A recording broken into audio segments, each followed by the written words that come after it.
I hope everybody is back from the break, and I hope my microphone is working. Yep, we Short, can hear you, Sven. perfect, nice. That was the sign I was looking for.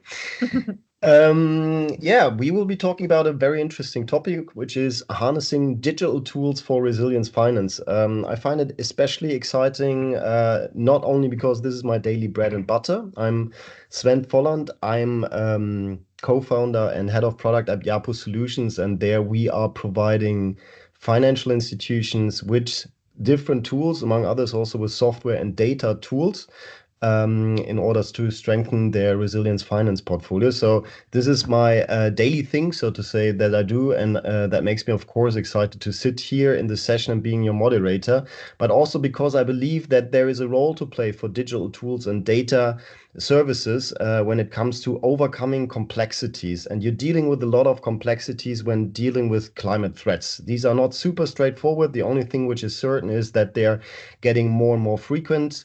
But still, it is complex to predicting in what are the best adaptation solution when tackling these climate threats. So, and I think that complexity can best be covered when it is tackled by digital solutions and data. So that is the promise, and I'm excited. I will be talking alone today. There will be two excellent speakers that we have invited for the panel which will share with us their insights on their daily work that they're doing in that realm. And we will be learning from them and how Caribbean institutions in specific can benefit from such digital tools and data management technologies in order to better do climate related risk management, to do and visualize the actual risk, to come up with mitigation strategies in order to optimize their investment portfolios, but also to have a better product design. Yeah, so product design to do and provide the most vulnerable with financial services which can increase their resilience. So, having talked so much, I would like to introduce you to our two speakers. Our first speaker is Anna Velastegoy. I'm not sure if I can see her. Anna, could you please turn up your camera so that everybody can see you? In the meantime, I will introduce you already. Anna is the program coordinator at Climate Collective. She's an environmental engineer and passionate about finding practical solutions to the challenges of our planet.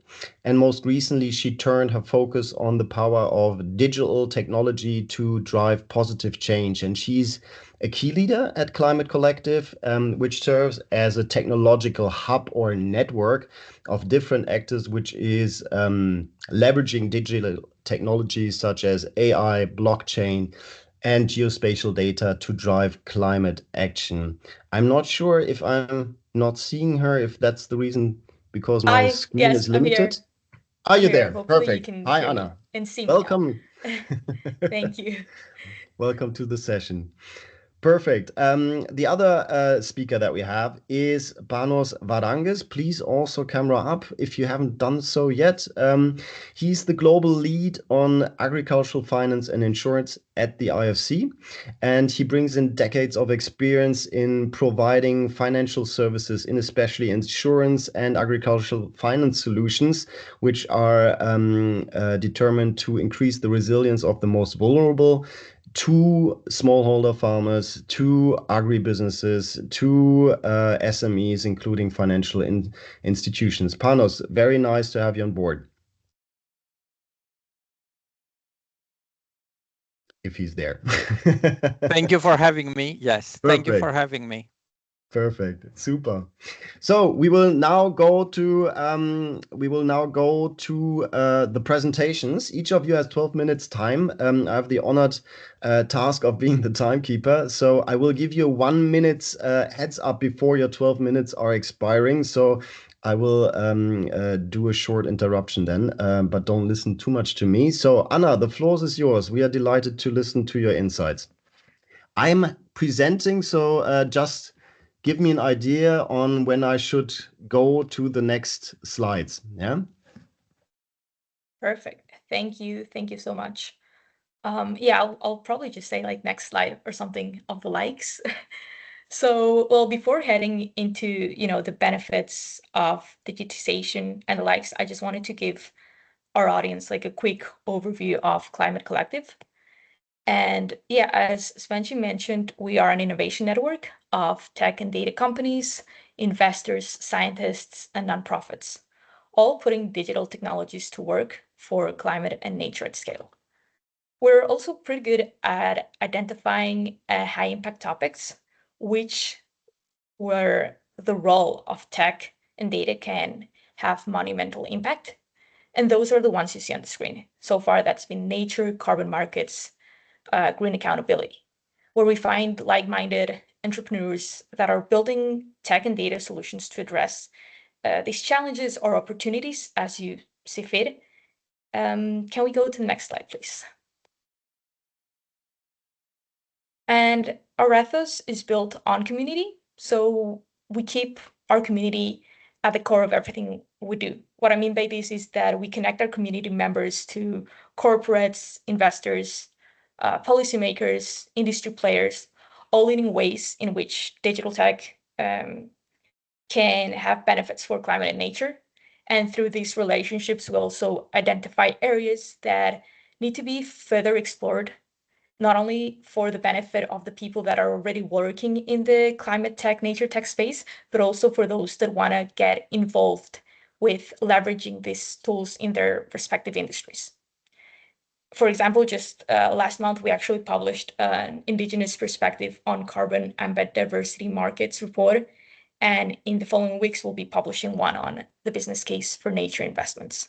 We also have two reports on AI that I can link afterwards, or well, we can get them to the audience somehow afterwards. Can we go to the next slide? Is just as a general overview, here are some of our community members. I say some because I believe I have yet to upload the newer members, but we are more than 60 right now, which is quite a lot for the small team that we are. And we have 9 verticals that you can see on the screen. I think we can go to the next one. And actually, for time's sakes, might just skip this slide. So on to the next, please. Okay, so now more into the digital tech aspect of things. When I think about digital tech, it's a broad range of tools and systems that, in a sense, enable creation, storage, processing, and the transmission of digital information. We have, like daily use of smartphones, applications on a smartphone, say to, keep time of the time that you have to do a presentation, and also cloud computing, say to share information with colleagues, or more personal stuff like, memories you might have of families, friends, and the likes. But then we also have digital tech for greater impact or bigger potential. What I mean by this is artificial intelligence, machine learning, remote sensing, Internet of Things, drones, and the likes. And these technologies can bring multiple benefits, beginning with accessibility, especially for more so now focused on financial service companies. It can democratize access to these services and also transcend geographical barriers, providing more inclusion that we want to coverage for individuals worldwide. And it also allows for mobile connectivity and digital platforms to have this effortless connection with people from diverse locations. And convenience as well, it revolutionizes user convenience, just as these platforms allow for intuitive banking experiences to allow for, loan payments, or transfer funds, or make an account registration. It improves the user experience and expedites this delivery service, if you want to call it that. And in a sense, just as things are so quick, it also is a benefit of speed. And for security, advanced technologies protect sensitive data, and it can also prevent fraud. There's, it can safeguard sensitive data, it can prevent malicious activities to take place, and it could be through encryption protocols or algorithms that can detect fraud. And it can also not only bolster the security and posture of the institutions, but it can create good back and forth with the customer, in the sense that the customer can have confidence, and it can also preserve their integrity of their financial assets. And the last one that I want to cover, because there's quite a few benefits, but just for time's sakes, this is the one that I think it's probably one of the most, if not the main benefit, which I like to think about as enhanced customer experience, in the sense that it allows for personalized services and AI-driven insights for customer satisfaction. And this is good because it fosters a deeper engagement and satisfaction with the user by leveraging AI and big data. The user experience can be tailored to enhance customer, let's call it, centricity, and also loyalty, which at the end is great. Um, I think that's all I want to cover on this slide. If we can go on to the next, please. Thank you. Okay, so what are some of the key areas where digital technology is making a difference across the financial sector? I think you're gonna hear me repeat some words, but I think it's just so important that it sticks with us throughout the conversation. For example, banking, digital banking. It has transformed how consumers interact with financial institutions. At least for me, I know I do most of my banking through my phone, so digital banking is the way to go. It offers, like we mentioned before, the convenience, accessibility through just online platforms and mobile applications. And also cloud computing in banking solutions just facilitates this kind of seamless account management and just facilitates the fund transfer and bill payments and so on. And then we have data analytics and AI. With so much data that's available to us right now, having the ability to use these tools to leverage the massive amount of data into actual data-driven insights is really important for improving decision making and also relating it to risk management. So by risk management, we can allow for more accurate risk assessments, fraud detection, and the likes. Yeah, and also in risk management, real-time risk monitoring and the automated decision-making process that I mentioned, that's all great for operational resilience and profitability on the long run. And blockchain, I think it's really important to mention here, blockchain cryptocurrencies, it's getting more acquired and more shared on the day-to-day. So through decentralized and secure transactions, through smart contracts, so that's like a self-executing contracts with terms directly written into the code that can automate and just like simplify the transaction process. And also like through just blockchain can allow for a streamline through cross-border payments. Yeah, can we go to the next slide, please?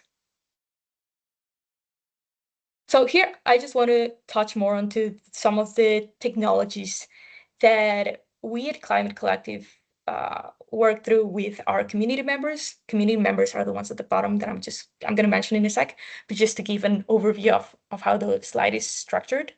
So geospatial data, like it provides a visual representation of the world.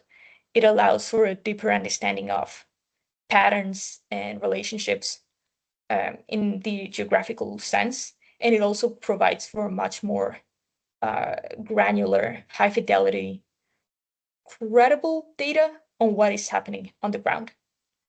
In all of this, it does in real time. So it does it in real time at a fraction of the cost. What I'm saying, it has many benefits.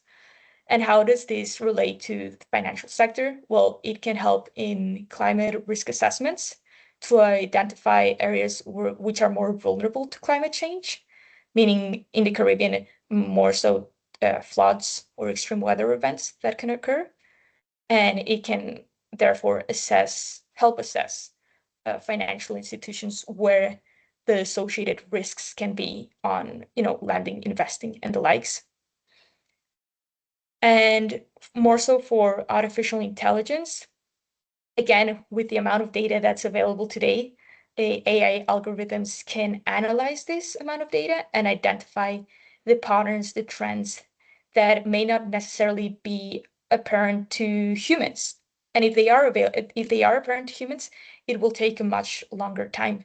So it improves decision making, which allows for more of a it allows for more informed decisions on, lending, investing, and risk management in general. And it can analyze data on vulnerability, exposure, adaptability, and it can especially to identify, communities that are possibly more in need of support, which for capital assets and the like. And again, going to enhance customer experience, just because AI, you can get a more personalized experience, be it through a powered chat box. Maybe some of you like it, some of you don't like it. It just depends on the person. Virtual assistants, similar. And again, fraud detection. And most importantly, possibly for some of you, optimizing operations. So routine tasks, efficiency, and reduction in costs. And for blockchain, okay, we're good. We're good in time. Thank you. For blockchain, just know that, it's an immutable record, so it's going to stay there.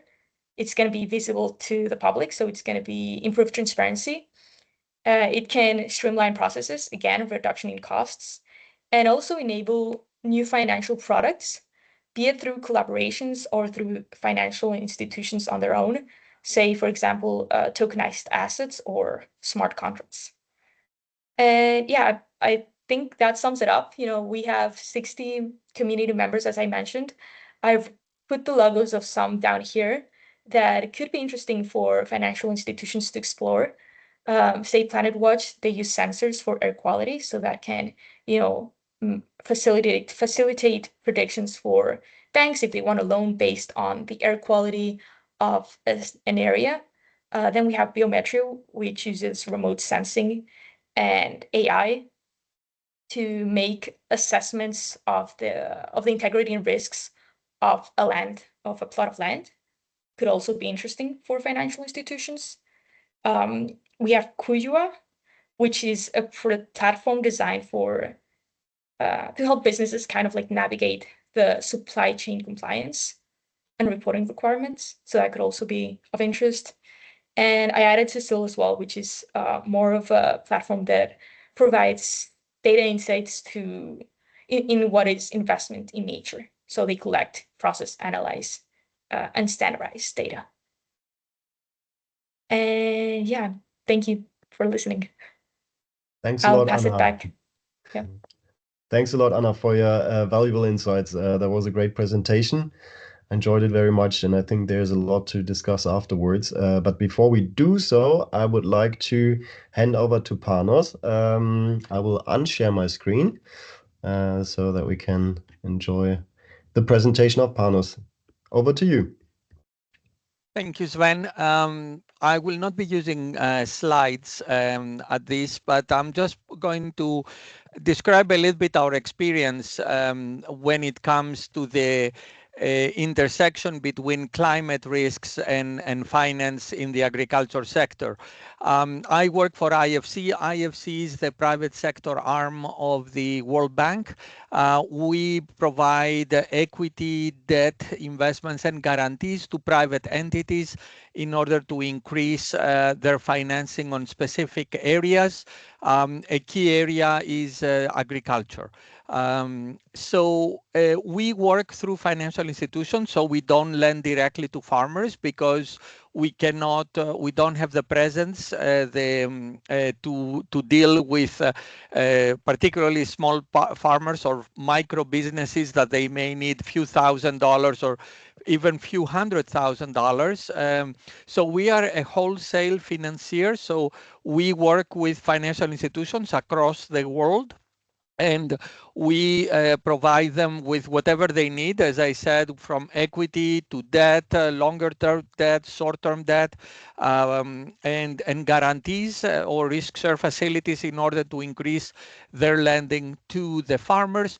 We also help them with advisory services to come up with products to reach better farmers, to have digital solutions, to improve their ENS risk management, etc. So it's a whole package of investment and advisory services aiming to work through these financial institutions and help the smallholder farmers.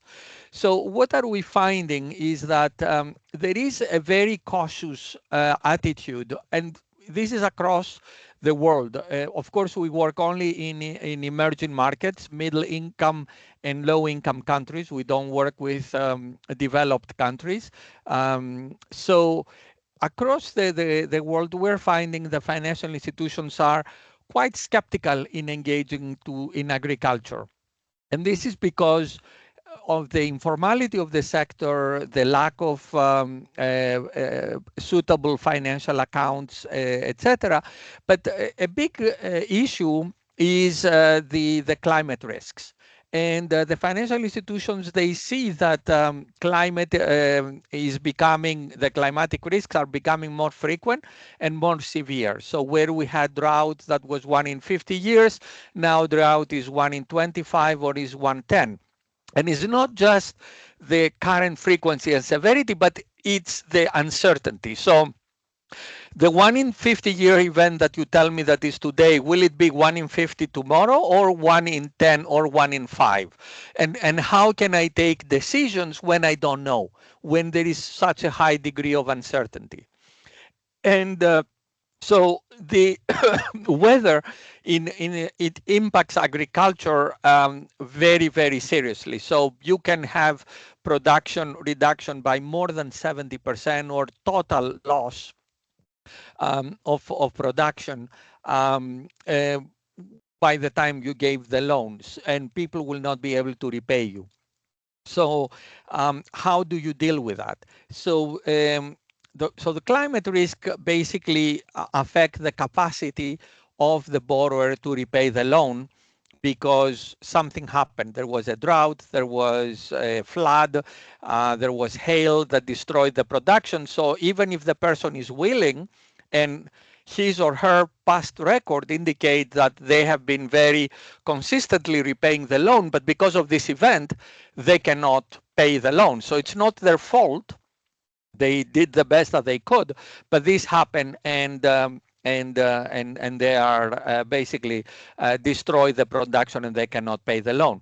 Now you would say normally you would buy insurance, but insurance penetration in agriculture, particularly in lower income countries, is quite rare. And we're going to talk also later about this. So then basically how banks deal with that, they deal, rather than manage the risk, they try to avoid the risk.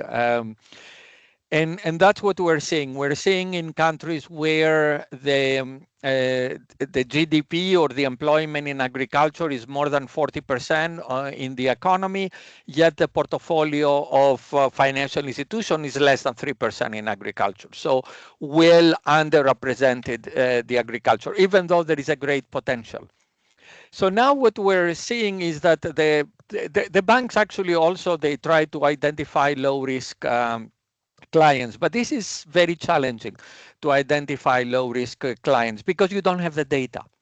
But now with digital technologies and the new tools, banks are able to assess the climate risk. So if I grow maize in this location in this country, I know what is the risk and what are the causes of the risk. But or if I grow coffee in this location, and And what the banks that they start using these tools are realizing is that the notion of agriculture is risky is too blanket. It's too um, uh, it's too difficult to say, because there is a specific crop in a specific location can be low risk, and another crop in another location can be high risk. So the ability to identify the locations and the crops, and actually also what really happens to the production. Is this production destroyed totally 1 in 100 years, or 1 in 5 years, or 1 in 8 years? Um, like we were looking some work in Morocco, for example, lately, where we identify that some of the areas in the south are more prone to drought, but some of the areas in the north and center of the country, they are much more suitable and lower risk. So saying that wheat production in Morocco is risky because of climate risk is not a good statement, because depends on where wheat is located. And so having the tools to measure and identify the risk is critical. And we're seeing that banks increasingly do that. Um, now, now the other thing, the other side of the coin of identify the risk and try to manage them is the opportunity. So yes, wheat in this area is risky because of drought. How about if it's irrigated? So immediately, with the same type of tool, you can, when you identify the risk, you can identify what will bring this risk down, what type of investments. So hail nets, for example, if we are talking about stone fruits that they are hit by hail, or other technologies that they can increase the resilience of the agriculture. So the same tool that enables you to identify and manage the risk, the other side is that the bank can find opportunities that they can lend if the farmers adopt certain technologies that they can make them more resilient. So this is quite important. And now the same tools also that they identify and people can manage the risk, they can identify also insurance solutions. So insurance companies, they are able now to measure better what are the risks in what locations and design the right insurance products. And particularly if insurance can be combined with certain investments that increase resilience, so they adapt, and then the insurance take the risk above and beyond of what has been reduced by the investment. That can also make the insurance much cheaper and more powerful. For example, there has been cases, for example, in irrigation or drought-resistant seeds. Now, if you take drought-resistant seeds, they help a lot, but they're not drought-proof. So they can be very serious droughts that the seeds will not germinate. But for these cases, if you bring insurance on this low probability event, the insurance, first of all, is going to be relatively affordable, and also is going to incentivize people also to invest in these drought-resistant seeds. So there are examples where insurance and adaptation actions can be combined, and that can increase investments in the agriculture sector, can make production more productive and more resilient to climate risk, and can grow incomes of people. The another application of these tools, the digital tools that you can assess and identify the risk, is also for uh, conditional income transfer. So for some very poor people that they need protection from certain events, governments now increasingly, they take a proactive action. So rather than wait for the event to happen and then compensate people and then try to figure out where you find the money, who is hurt and who is not, governments can take a proactive action in terms of pre-identify the risk, the areas of that they are vulnerable, and then effectively saying to people, if these events happen, then you will have a conditional cash transfer to help you to support your income in cases of distress from a catastrophic event. Can be a hurricane, can be even an earthquake, can be a flood, but you pre-identify and you create an insurance type of an instrument that can disperse immediately when the event happens, so people can be able then, rather than wait and recover, to get immediately money at their hand and start the recovering process the day after. Also for the government, it's much Panos, better. one minute Yeah. left. Yeah, also for the government, it's a much better because they pay upfront for this, and they don't have to struggle to find the money after that. So that was my last comment. Thank you very much for inviting me. Hannes, thanks a lot for this very insightful presentation. I loved listening to you. There were a lot of things that I also can connect to from the realities that we're facing at Yapu. And you've been focusing on the agricultural sector. I think that is very much also applicable to all the different sectors within the informal communities. I would to now open up for the Q&A session and the discussion. But before we're opening for the audience, I will be misusing my role as moderator to ask my first two questions directly to Anna and Panos. In the meantime, please feel free to raise your hands via Teams. We will do it in a first come, first serve mode. Feel free to do that. Anna, what strategies do you think can Caribbean stakeholders along the financial value chain adopt to overcome barriers in digitalization? Maybe first give an idea of what are the actual barriers that you're facing in digitalization and how could you actually overcome those?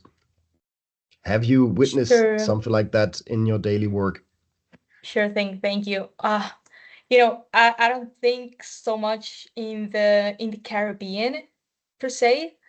But I do think that, existing barriers in what is adopting more of the digital technologies, it all comes down back again to making sure that there's mobile banking available and broadband expansion in a sense. So broadband expansion could be one of the barriers.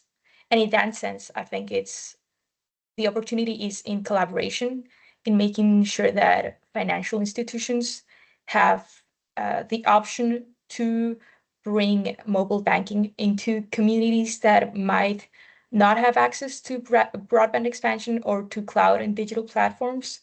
So yeah, I think it's down to collaboration with entities that are not necessarily financial institutions, that can be government, private business sector, making sure that in the sense of governments, there's a clear regulatory framework that allows for innovation in the digital banking space, in digital currencies, and all of that, of course, ensuring that there's protection for the end user, so the consumer, in what is data security. Yeah, I would sum it up like that. Thanks a lot. Yeah. Panos, you've been talking a lot about risks and opportunities, and whereas I often witness that a lot of stakeholders and financial institutions immediately understand how you can use big data tools and how to harness the benefits from digitalization to better identify your risks. I often find it difficult for them to understand the immediate opportunities, how do you see are they related to the usage of digital tools and AI? So you talked about obviously there are opportunities, but what's the direct link here? What? Yeah.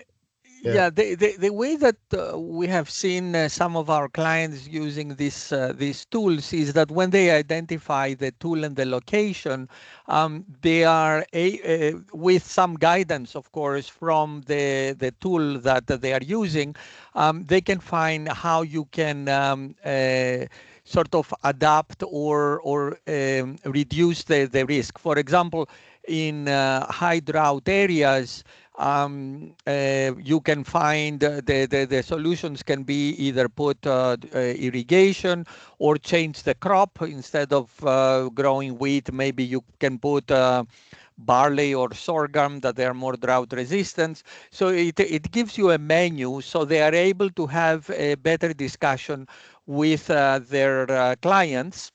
And well, they don't necessarily advise, but they can pose the question like, have you thought about this, or have you thought about investing in micro drip irrigations?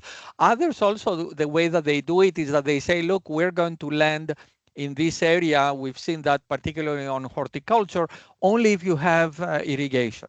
So only for clients with irrigation in this area, for these horticulture crops that they are very susceptible to drought, we're going to lend to you. So it makes for an informative decision and an informative discussion between the client and the bank.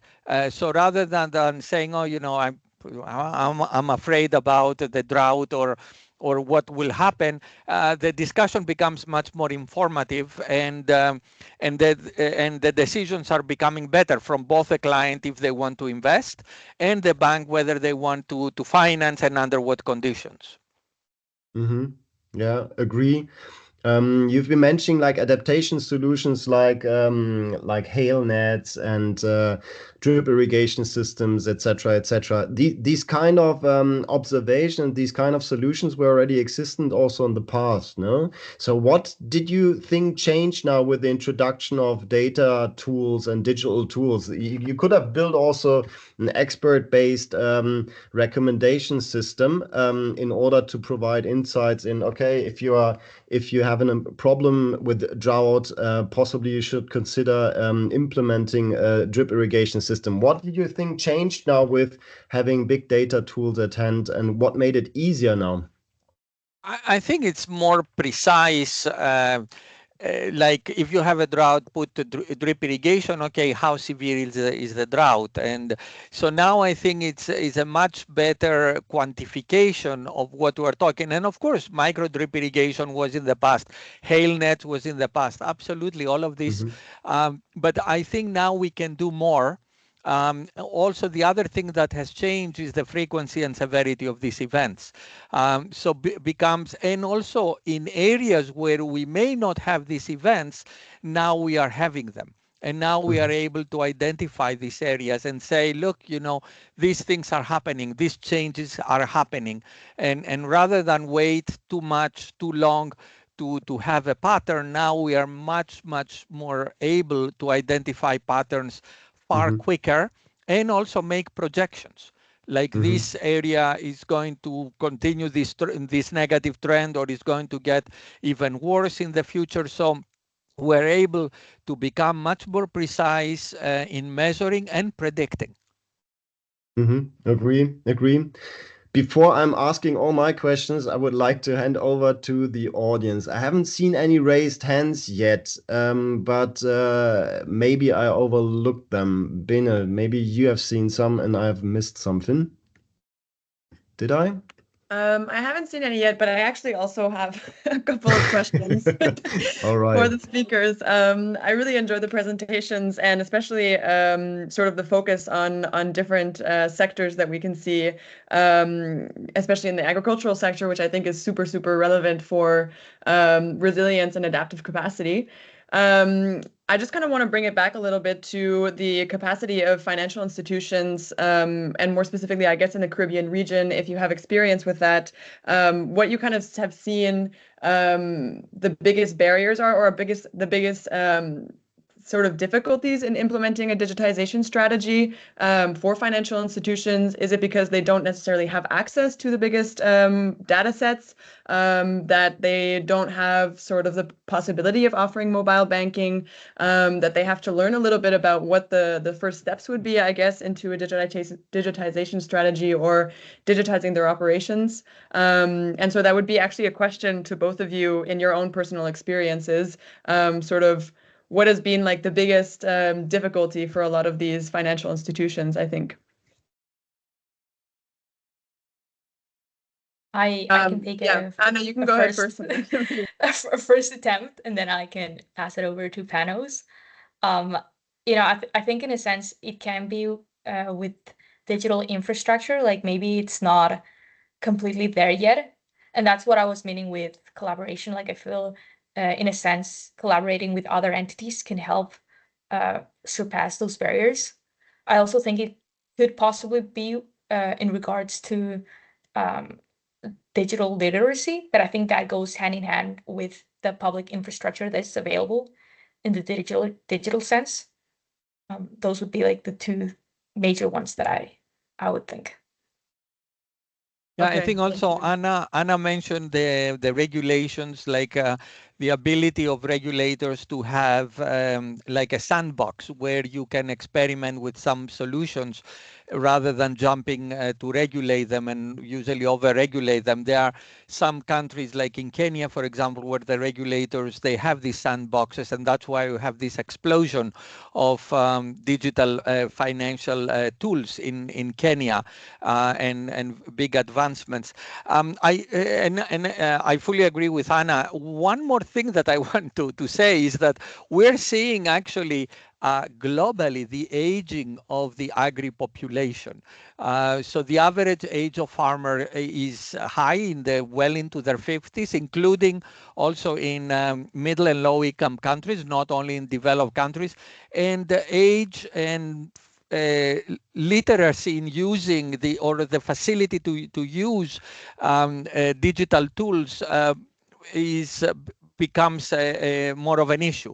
So age and remote areas, also in agriculture, some of the areas you may not get very good reception.